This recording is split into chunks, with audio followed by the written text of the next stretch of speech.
After I terminated 4 pregnancies because my husband kept saying it is not the right time. He divorced me at 39 and married a 24-year-old girl. And 3 months after our divorce, they announced they are expecting twins. Now, before I start this story, if you are one of those women who like to shame your fellow women for the mistakes they made in the past, keep it moving. If you are one of those people who like to judge people for the bad decisions they made in the past, please keep it moving. If you're one of those people who will come here right now and tell me, why will you bring this type of thing to social media? Some things are meant to left a secret forever. Just leave, keep it moving, because I will tell this story. I will not be quiet. I will not be silent. When I saw the post he made on social media announcing that he is expecting twins with his 24-year-old wife, I stared at my phone. I stared at my phone until the screen went dark. Then I unlocked it again. And I kept telling myself, maybe I read it wrong. Maybe it's an old post. Maybe it wasn't Uche. But guess what? It was him, my ex-husband, standing beside his new wife, with one hand resting on her baby bump, with the caption, God's timing is perfect. Double blessing coming soon. Double blessing, he said. I laughed and then I cried. For 10 years, that same man kept telling me we weren't ready to become parents yet. The first time I got pregnant, we had just finished our NYSC. And when I told him about it, what did he do? He held my face and he said, baby, please, we don't even have a stable job yet. Let's build a better life for us first.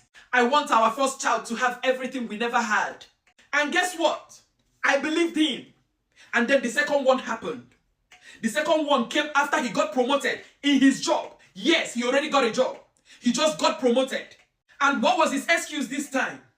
Baby, please, let's buy our own house first. I don't want our first child being raised in a rented apartment. Let's buy our first house first. And again, the mumu in me believed him. And then it happened again. And yes, the third one happened. And what was his excuse this time? He said he got an opportunity to relocate abroad. He said, baby, please, one more sacrifice. Just this one time. Imagine raising our children in America. Please.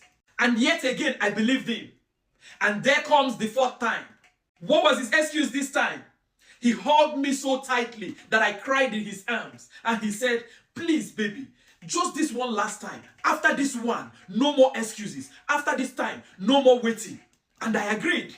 I promise with my life, this is the last time. And that promise became the biggest lie of my life.